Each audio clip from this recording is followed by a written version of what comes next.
I will persist until I succeed. I was not delivered into this world in defeat, nor does failure course in my veins. I am not a sheep waiting to be prodded by my shepherd. I am a lion, and I refuse to talk, to walk, and to sleep with the sheep. The slaughterhouse of failure is not my destiny. I will persist until I succeed. The prizes of life are at the end of each journey, not near the beginning, and it is not given to me to know how many steps are necessary in order to reach my goal. Failure I may still encounter at the 1,000th step, yet success hides behind the next bend in the road.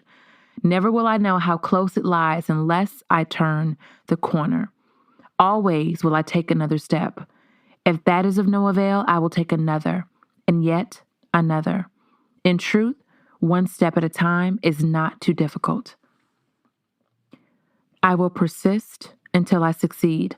Henceforth, I will consider each day's effort as but one blow of my blade against a mighty oak.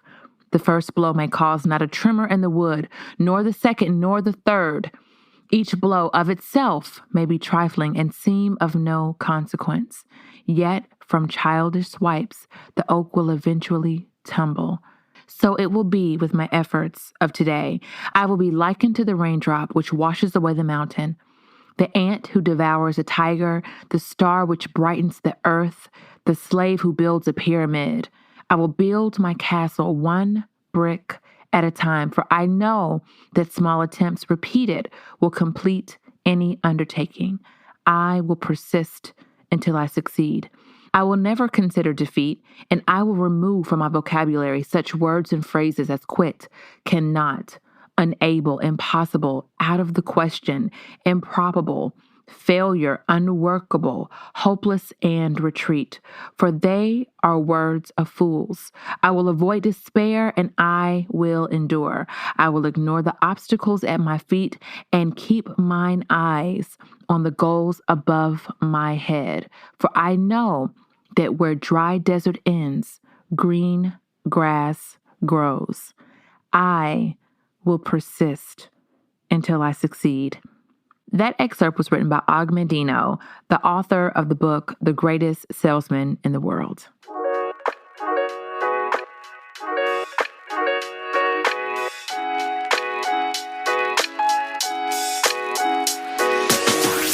Hi there, I'm Achie, speaker, coach, and entrepreneur. I'm also a wife and mom to the Seans, my brilliant hubby, Sean Sr., and my vivacious toddler, Sean Jr. I am a perpetual student to this thing called life, and boy, has life taught me some lessons. What I absolutely love is helping you to identify and debunk the limiting beliefs that cause you to hide from your awesomeness. It's time to reprogram your thinking. So settle in, get comfy, and let's girl talk. Just you and me. This is the I Am Achie podcast.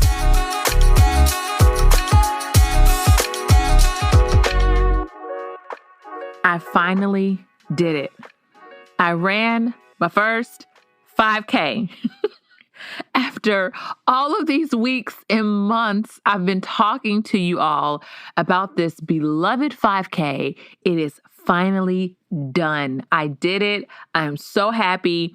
Today, I'm going to be talking about all the things that I learned from running this 5K, how I did it, and I'm just going to talk about it. So if this is your first episode listening to me, welcome to the I Am Achie podcast. I have been talking about this 5K for a while now, and I trained with an app called C25K. C25K stands for Couch to 5K Race. So it is a very gentle training program. It's an app. It's a free app, or you can get the paid version. For most of the training, I use the free version, and then I upgrade to the paid version. But you can get whatever version you like. It works either way. And it's very gentle. So you start off running very slow intervals. I think when you first start off week 1, you might run for 30 seconds and you walk for like 3 minutes. And then you may run for 90 seconds and walk for 5 minutes. So it's very gentle on you. And then as the weeks go by, it's an 8-week program, it ramps it up. So then you're running for 8 minutes. So you're running for 10 minutes or 12 minutes, 15 minutes. 18 minutes, 20 minutes, 22 minutes, 24 minutes, 28 minutes, 30 minutes. That's how it goes. So it's very much building your endurance slowly but surely. It's 3 days a week, so it's not super hard on you. And the reason why I only suggest 3 days a week is because if you are going from the couch to running a 5K race, they understand that you need to take it slow. Your body needs to get used to the consistent exercise, and not just that, but running. And running can be kind of hard on your body if you're not careful.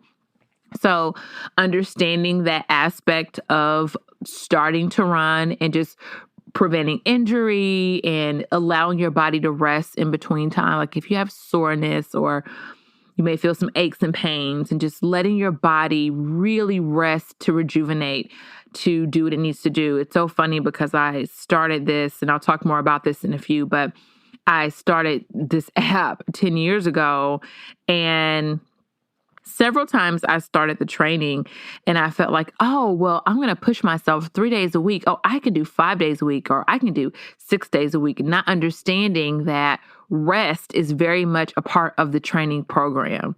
So I was pushing myself and I would end up hurting myself or some kind of ironic, like mild injury. And before I started this program, I did some research around it.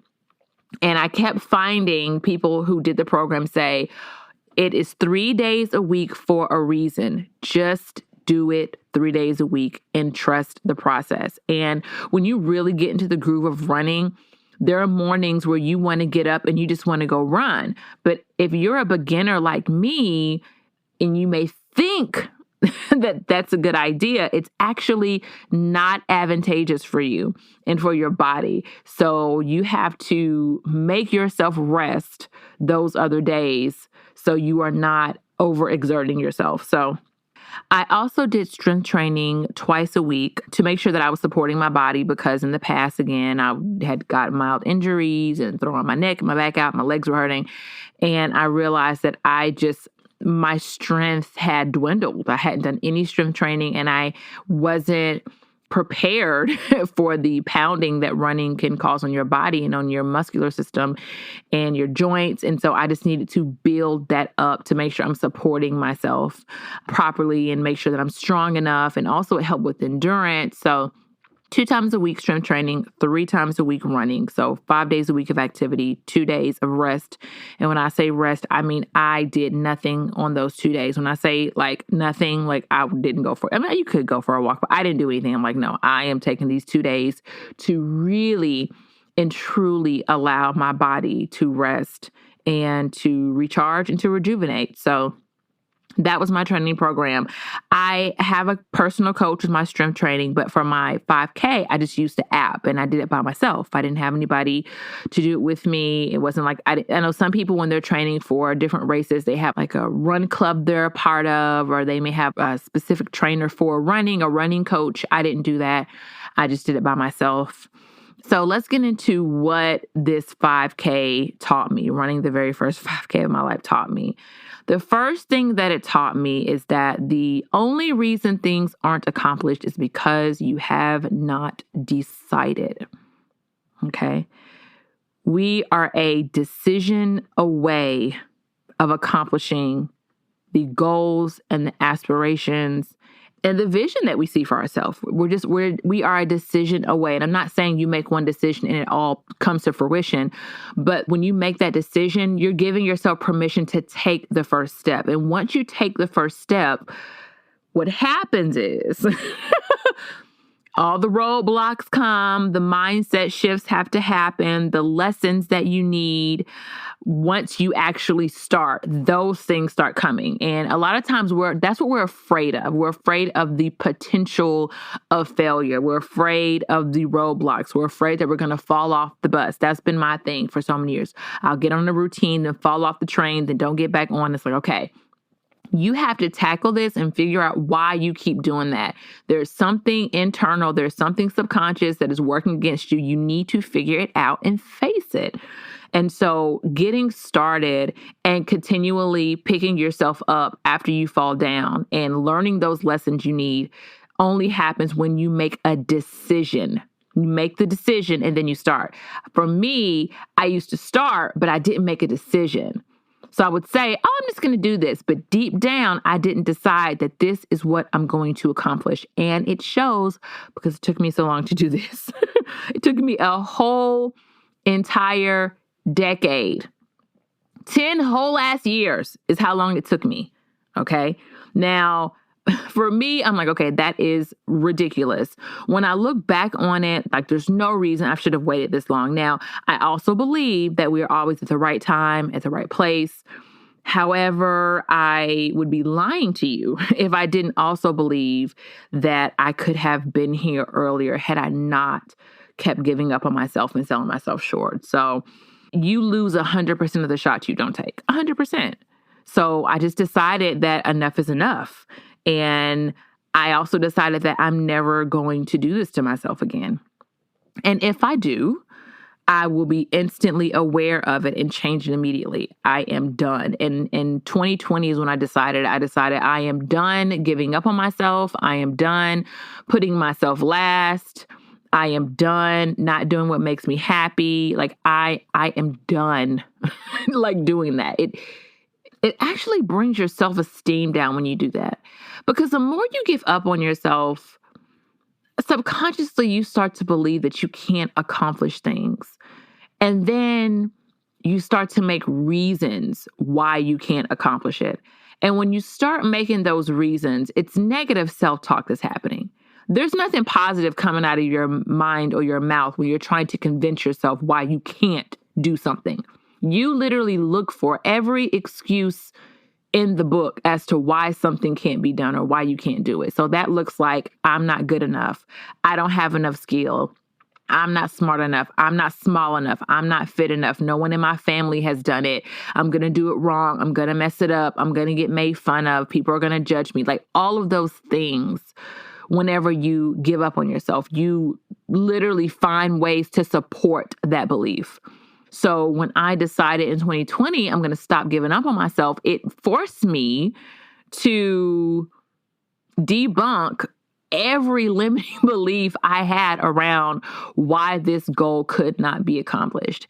And, as I was out there, I saw people of all shapes, sizes, age, like I saw children, I saw old people, like people in their like 70s and 80s and 60s and 50s. I saw people who were super fit. I saw people who were not as fit. I saw tall, I saw short, like people who were walking, people who were running and walking, people who were jogging, people like you see it all. And that didn't stop them. So all those excuses I made in my mind were just lies. They were limiting beliefs to stop me from tapping into my awesomeness. And I just had to realize that. So the second thing that running my first 5K taught me was that for me, for Achie, a complete mindset shift was needed. This process turned me into a different person for multiple reasons. One of the things it did, it taught me and it showed me that I can continually do hard things until it becomes easier. Okay. I have done hard things before. Of course, we all have, but it's like to keep showing up for that hard thing. It's something to push past it once or twice, but to keep showing up day after day, doing the hard thing or the thing that causes like immense discomfort, not just physical discomfort, but mental discomfort, to keep showing up and doing that until it becomes a habit, until it becomes easy, that is not something that I can say I have been the best at in my life, just being completely transparent here.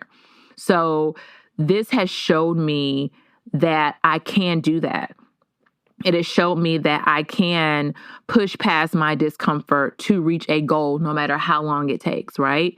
And deciding, like I said, not to give up on myself day after day while still listening to my body and being gentle with myself. Because I'll tell you, there were days, again, going from the couch to running a 5K race, there are days where, you may feel achy, or there are days when I did not run 3 days a week because life got in the way. My schedule got jumbled up.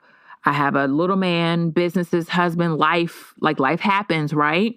And there were some days that I just did not feel like it. And I had to determine, when I say I didn't feel like it, was it me being lazy and kind of trying to sink back into my old habits? Or was it me listening to my body because my body needed more rest? I had to go through all of that. And there were times where I was like, I just don't feel like it. I just don't feel like it. I'm just not going to do it because I don't feel like it.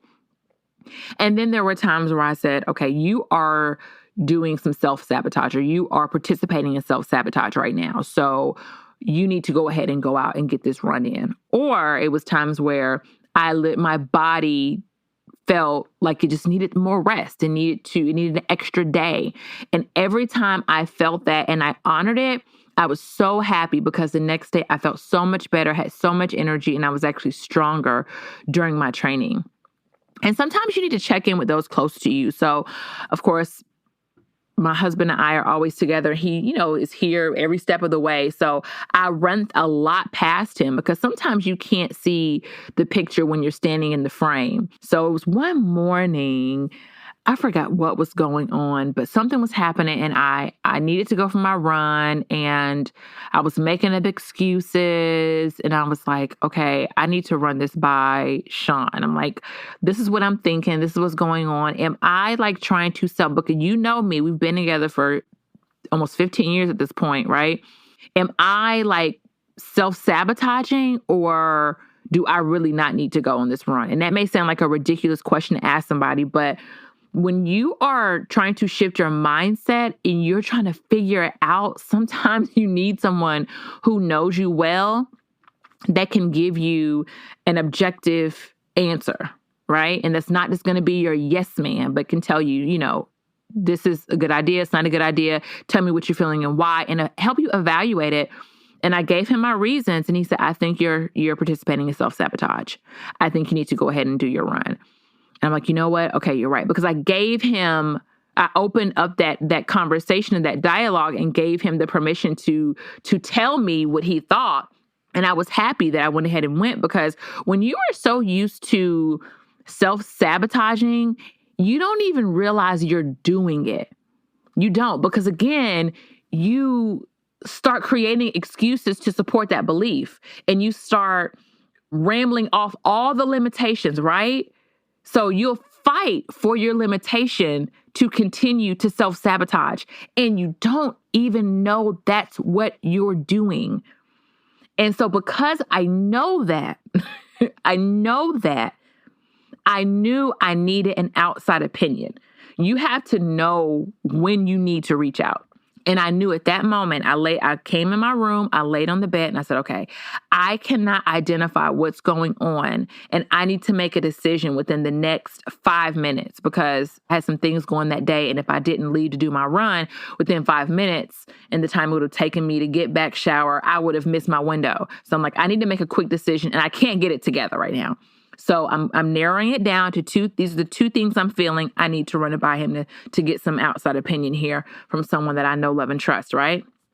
So understanding that your mindset has to change completely when you decide, okay, I'm not going to give up on myself, because your mind is used to you giving up on yourself. So to make a decision, you're not going to do that anymore. It takes a complete paradigm shift. And also, I don't come from a fit family. I was just talking to my husband about this the other day. I don't ever remember seeing my parents work out. Like, there's no judgment. There's no judgment at all. It just is what it is. And I don't remember that being a part of our routine as a family, of my parents' routine. My mom and dad have both gained and lost weight over the years, as every human has done. My dad prefers walking. I do know he used to like to walk, but it was sporadic. It wasn't a routine. It wasn't a part of his everyday life, or even like 3 or 4 times a week. And it just wasn't a part of our family. It just wasn't. So me creating this habit and sticking to it is a big deal. I have had multiple memberships at gyms throughout the years. I have gone when I needed to get in shape for something, like when I was working out and losing weight from my wedding and, different things like that. And I've had personal trainers before. And as you know, I've started and stopped and started and stopped and started and stopped this C25K program. And I've done bar classes before, which I really enjoyed. But I've done that for a while. And then the pandemic hit and I stopped and never got back on the train. I mean, it's multiple things that I've done. I mean, I can't tell you how many times I've been a member of LA Fitness. You know what I mean? So I just knew, okay, because of my background and because this is not a habit for me, and I'm not used to seeing this activity close to me, I need to make sure I get help. And I need to make sure when I'm working out, specifically like with my strength training, that I have a coach with me every single time I am in the gym. Because I know I need someone who's going to hold me accountable. And I know that I'm not going to do right. Like I know statistics have shown that I don't do right without a coach. Especially when it comes to like going in a gym and doing something. I'll go to the gym and be on the treadmill for 30 minutes and be like, never mind. I'm not getting on those machines. I'm done. So I'm paying X amount of dollars a month to like walk on a treadmill. Like, are you kidding me? So the next thing that kept me accountable with as far as the race was concerned is that I just signed up. Like I paid my money. And when I pay for something, I'm serious about it. So that's what held me accountable with the 5K race. I knew I was not going to pay my money and not show up and my money just go down the drain. And I signed up for this race. Like I knew for that I wasn't going to do it. I don't know why it was different because I've paid for gym memberships and not gone. But for this race, maybe it's a one-time thing. Maybe that's what it is. Because the gym membership you're paying every month. And you're like, oh, I'll go tomorrow, but this is like a one-time thing. It's one day. If you don't show up, you don't get to make up the race the next day. And so that was my accountability. And then I told my friends about it, told my husband about it. So it's like, okay, how's that training going? And I have amazing friends. We're always holding each other accountable. And I'll get text messages. How's your training going? Just checking in. This is how much time you have until your race. How's it going? So just keeping a level of accountability to make sure that I can, accomplish this goal and make sure that my mind each and every day is shifting in my favor. The third thing that running this 5K taught me is that affirmations work. Now, I already knew that affirmations work, but this was just on another level. Like I really and truly put this into practice because I have seen how speaking what I want to occur in my life come to fruition in other areas. But this is like in the last episode 50, I shared 5 more things I don't want to tell you. I shared that one of the biggest challenges that I have had to date in this life, in this body, has been fitness and taking care of myself on a continual basis to the level that I want to, the level that I see myself in my mind, right? So to speak life over this area in my life and to see the changes in this particular area is a big deal for me, a really big deal. So I created a 7-paragraph manifesto, which is pretty long. It didn't start off that long, but in my manifesto, I talk about multiple things, but I also talk about what I want and what I desire to see in my fitness level and in my exercising and my running and my commitment to myself. And so I would read that to myself and say it to myself. And I even recorded it. I put some nice music behind it and I recorded it just for myself and listened to it just to remind me of who I am and to remind me of where I'm going. Like, I don't know about you, but I need reminders daily. Like I need a reminder daily because it is so easy to forget the goals you're striving for. It's so easy to forget how amazing you are. And I'm pretty amazing. And so are you. Like we are all amazing humans. And this world can make us forget that, right? Life can make us forget that. So every single day, I need that reminder. And I tell myself that I enjoy working out and that I love running. And now I actually do. Now I actually do. Like when I run, it has become easy. And when I say easy, it still challenges me. But it was a time before when I would run literally 90 seconds. When I say I felt like I was going to die, I'm not exaggerating. Like felt like my chest was caving in, like losing my breath. Like I would run those 90 seconds or those 3 minutes, and I almost want to just stop and just fall on the ground, fall on the ground because I just was that much out of shape. So it challenges me to run 3 miles, straight. It does. But it has become so much more easy, and I actually look forward to it. And I spoke that over myself, and I made myself speak that over myself because it was a part of me that never believed that would be my reality, right? I'm not a stick figure. I'm not a size 2. I'm not a super skinny girl. And sometimes we have not a skinny girl at all. And sometimes we have this image in our mind that in order to enjoy exercising and fitness and running, you have to be like one of these skinny supermodels. And that's just not the case. And I have decided that I am going to enjoy working out and running and fitness at where I am now as I'm working on where I want to be. And it's so funny because I just came off of a 8-day vacation with my family, and I did nothing on this vacation. I didn't run. I walked because of where we went with the kiddo, but I walked. It wasn't intentional, meaning like I wasn't like putting on my walking shoes, like I'm going to go exercise. I was walking because you have to walk to go to where we went to. But I did not run. I did not intentionally walk. I did not do any kind of exercising. I ate way too much. I slept way too. I'm not going to say way too much. I'm not going to say I slept way too long. I did exactly what my body needed. But I was so ready. By the 7th day, I'm like, okay, it's time to go home. One of the main reasons I wanted to come home was so I could continue my exercise routine. I'm like, okay, I've been out of the game for 7 days. I need to get back to exercising, to running, to getting outside, to strength training. I need to get back to my routine.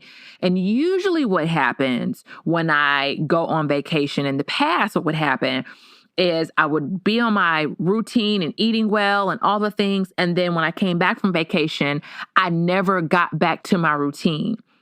So now things have shifted for me. So I'm like, no, I need to get back home. I'm ready to get back in the gym. I'm ready to go get back running and, do my thing. So it's time to get back home. So that in itself is like a complete paradigm shift for me. So affirmations work, manifestos work. Have a little secret for you. I have a special resource coming out soon on how you can create your own personal manifesto. So be on the lookout for that. But yeah, it completely, totally works. And that's it for part 1 of Persist Until You Succeed, What Running My First 5K Taught Me. Be sure to tune in next week for part 2, where I share the 4th thing that running my first 5K taught me, as well as some wins that I experienced afterwards and an amazing surprise on race day. I cannot wait for you guys to listen next week. Also, if my content is inspiring to you in any way, shape, form, or fashion, and you would like to support my work, I will always say yes to a cup of coffee. The link will be in the show notes. And if you'd like to stay in touch with me outside of the podcast and social media, my email list is the place to be. Visit www.imachie.com/let's connect. Again, that's imachie.com/let's connect. Remember that I love you, I see you, and I want you to win. Talk to you next week. Bye for now. I know firsthand how challenging this personal development journey can be. It can feel lonely, confusing, overwhelming, and even difficult to know exactly where to start. That is why I created an amazing resource for you. Go to imachie.com to download a free audio training that discusses the top 2 things you should focus on as you begin or continue your journey to shifting your mindset. Yep, only 2 things. I like to keep it simple and actionable. Again, that's imachie.com. And also, if you enjoyed today's episode, I have a favor to ask of you. My goal is to get this podcast in front of as many women as possible. The things I discuss are the things I wish someone would have told me when I began this journey. So in order to do that, please take a few seconds to share this episode with a friend and leave a 5-star review. Don't forget to subscribe so you can get notified when I release new episodes. I love you, I see you, and I'm rooting for you. Bye for now.